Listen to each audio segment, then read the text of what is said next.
Bismillahirrahmanirrahim. Assalamualaikum warahmatullahi wabarakatuh. Sahabat muslim yang dirahmati Allah, kali ini izinkan saya mengingatkan kepada kita semua kembali tentang kisah dalam Al-Quran, yakni kisah ini atau cerita ini dikenal dengan kisah Ashabul Ukhdud, yaitu orang-orang yang membakar orang beriman dalam parit. Orang-orang yang beriman ini tetap teguh pada keimanan mereka kepada Allah, hingga raja di masa itu marah dan membakar mereka hidup-hidup.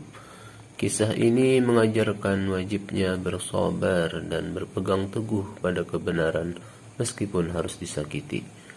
Dan kisah atau cerita ini diabadikan dalam Al-Quranul Karim pada firman Allah dalam surah Al-Buruj. A'udzu billahi minasy syaithanir rajim. Bismillahirrahmanirrahim. Was-samaa'i dzatil buruj wal yawmil maw'ud wa syahidin wa mashhud.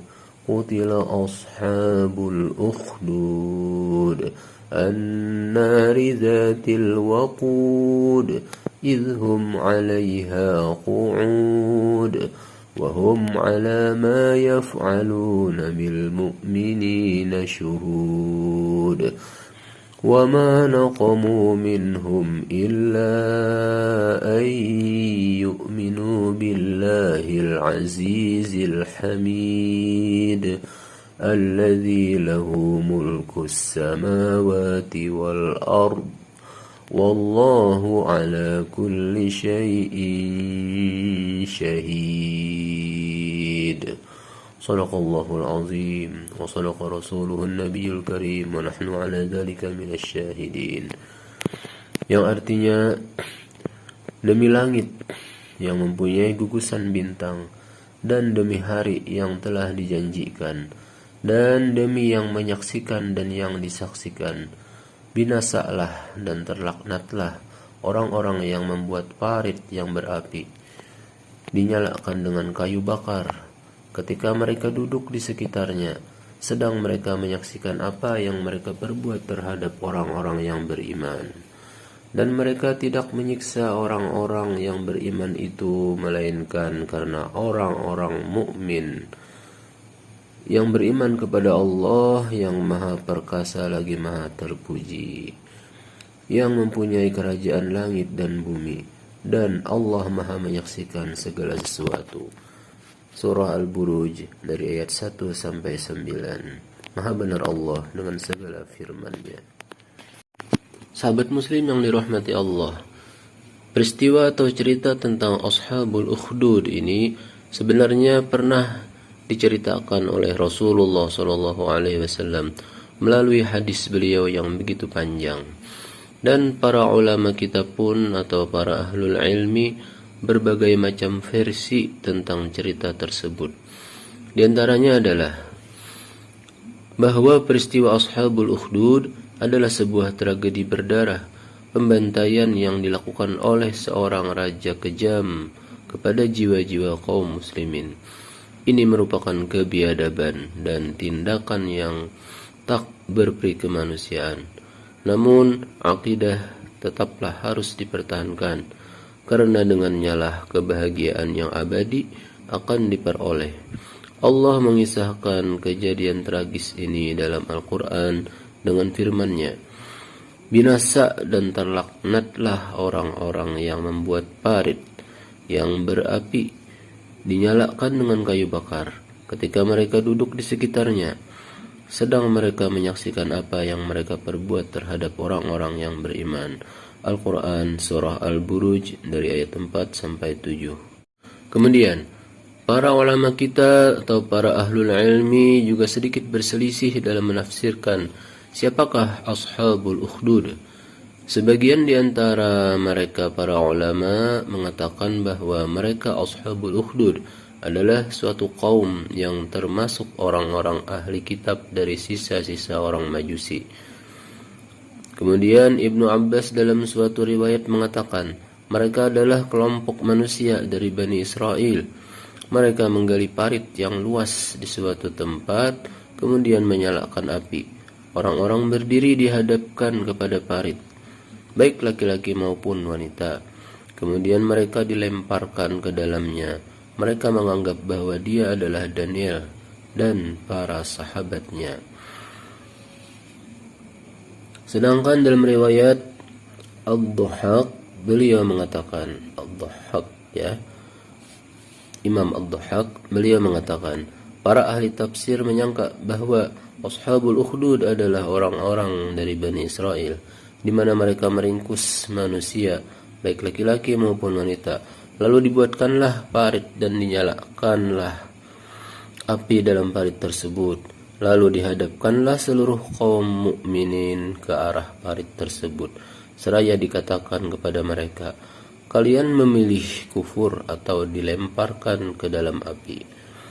Tersebut dalam tafsir At-Tabari.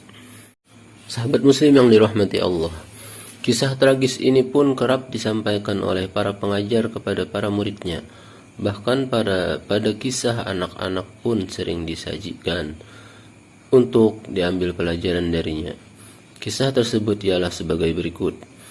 Dahulu ada seorang raja dari orang-orang sebelum kalian. Dia memiliki seorang tukang sihir. Tatkala tukang sihir itu sudah tua, berkatalah ia kepada rajanya, sesungguhnya aku telah tua, utuslah kepadaku seorang anak yang akan aku ajari sihir. Maka sang raja pun mengutus seorang anak untuk diajari sihir.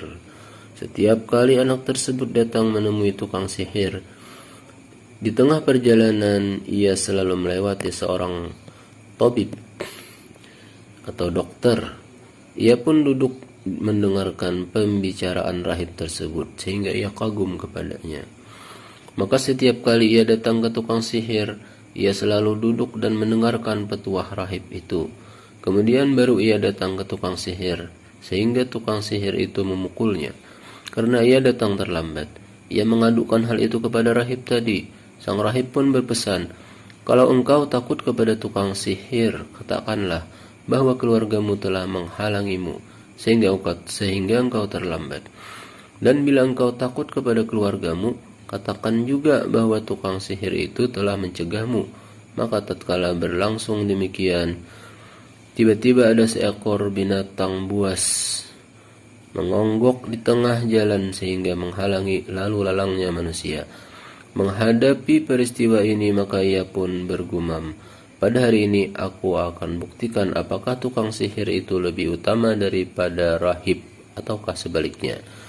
Ia pun mengambil sebuah batu, kemudian mengatakan, ya Allah, apabila perkara rahib lebih engkau sukai daripada tukang sihir, maka bunuhlah binatang buas itu. Kemudian ia lemparkan batu tersebut, sehingga matilah binatang buas tadi, dan manusia pun bisa lewat kembali. Sesudah itu datanglah ia kepada rahib dan mengabarkan kejadian yang baru saja ia alami. Kemudian sang rahib mengatakan, wahai anakku, hari ini engkau lebih baik daripada aku, dan engkau telah sampai pada perkara yang aku sangka. Ketahuilah, sesungguhnya engkau akan diuji, dan bila engkau diuji, janganlah engkau tunjukkan tentang diriku. Dan kini ia dapat menyembuhkan penyakit buta, penyakit kusta, serta dapat mengobati manusia dari berbagai macam penyakit. Hal ini terdengar oleh seorang teman duduk raja, sedangkan dia adalah seorang yang buta. Kemudian ia membawa harta yang banyak seraya mengatakan, aku akan berikan harta ini kepadamu bila engkau bersedia menyembuhkan penyakitku. Maka sang anak menjawab, sesungguhnya aku tidaklah bisa menyembuhkan siapapun. Yang bisa menyembuhkan hanyalah Allah. Kalau engkau beriman kepada Allah, maka aku akan berdoa kepadanya untuk kesembuhanmu. Maka ia pun beriman kepada Allah, dan Allah pun menyembuhkan penyakitnya. Kemudian datanglah dia menemui sang raja dan duduk sebagaimana biasanya. Sang raja pun seraya heran. Sang raja berkata, siapakah yang telah mengembalikan pandanganmu? Maka ia menjawab, Rabbku. Sang raja melanjutkan, apakah engkau memiliki Tuhan selain aku? Jawabnya, ya, dia adalah Rabbku dan Rabbmu juga. Maka sang raja pun menyiksanya dan terus menyiksanya sampai ia menunjukkan kepada anak tersebut. Didatangkanlah si anak itu. Kemudian sang raja berujar, "Wahai anakku, sekarang engkau telah memiliki kepandaian sihir, sehingga bisa menyembuhkan orang yang buta dan juga bisa menyembuhkan penyakit kusta dan lain sebagainya." Sang anak balik menjawab, "Sesungguhnya aku tidak bisa menyembuhkan siapapun, dan hanya Allah lah yang bisa menyembuhkan." Akhirnya sang raja pun menyiksanya dan terus menyiksanya sampai ia menunjukkan kepada rahib. Maka didatangkanlah si rahib. Kemudian dikatakan kepadanya, "Berhentilah dari agamamu." Ia pun enggan. Maka sang raja meminta gergaji, kemudian diletakkan tepat di tengah kepalanya, dan dibelahlah tubuhnya sampai terbelah menjadi dua bagian. Kemudian didatangkan pula teman duduk sang raja tersebut, dan dikatakan kepadanya, "Berhentilah dari agamamu." Demikian pula ia pun enggan. Kemudian ditaruh gergaji itu di atas kepalanya, lantas dibelahlah tubuhnya hingga terbelah. Selanjutnya didatangkanlah sang anak dan dikatakan kepadanya, "Berhentilah dari agamamu." Ia pun juga menolak. Kemudian ia dilemparkan kepada sekelompok prajurit raja dan dikatakan, "Pergilah kalian ke gunung ini dan gunung ini. Mendakilah sampai ke puncak gunung. Apabila ia mau berhenti dari agamanya, selamatkan dia, dan kalau tidak maka lemparkan ia ke dasar jurang." Maka mereka pun pergi, kemudian naik. Dan tatkala berada di atas gunung, sang anak berdoa, "Ya Allah, jagalah diriku dari tipu daya mereka sekehendak-Mu." Tiba-tiba bergetarlah gunung tersebut, dan semua prajurit raja jatuh berguguran ke bawah jurang. Kemudian kembalilah sang anak menemui sang raja. Sang raja pun heran, mengatakan, "Apa yang terjadi pada para sahabatmu?" Sang anak menjawab, "Sungguhnya Allah telah menjagaku dari makar mereka atau tipuan mereka." Maka kembali sang raja melemparkannya ke sekelompok prajurit yang lain. Kala ini perintah sang raja, "Pergilah kalian dan bawalah anak ini ke sebuah perahu. Apabila kalian telah tiba di tengah laut, maka apabila ia mau berhenti dari agamanya, selamatkanlah ia. Kalau ia tetap enggan, lemparkanlah ia ke tengah lautan." Maka mereka pun pergi. Setelah sampai di tengah laut, sang anak pun berdoa, "Ya Allah, jagalah diriku dari tipu daya mereka sekehendak-Mu." Maka perahu itu pun terbalik, namun Allah tetap menyelamatkan anak tersebut, dan tenggelamlah seluruh prajurit raja. Kembalilah sang anak datang menemui sang raja. Ia pun terkejut seraya mengatakan, "Apa yang terjadi pada para sahabatmu?" Sang anak menjawab, "Allah telah menjagaku dari makar atau tipuan mereka." Kemudian ia berkata kepada sang raja, "Sesungguhnya engkau tidak akan pernah bisa membunuhku, kecuali bila engkau mau menuruti permintaanku." Sang raja menjawab, "Apakah permintaanmu itu?" Sang anak melanjutkan, "Kumpulkanlah seluruh manusia pada suatu tempat, kemudian saliblah aku di sebuah pohon kurma. Kemudian ambillah satu anak panah dari tempat anak panahku, letakkan anak panah itu di busurnya, kemudian katakanlah, Bismillah, Rabbil Ghulam, dengan nama Allah, Rabbnya anak ini. Kemudian lepaskanlah anak panah tersebut, dengan begitu engkau bisa membunuhku."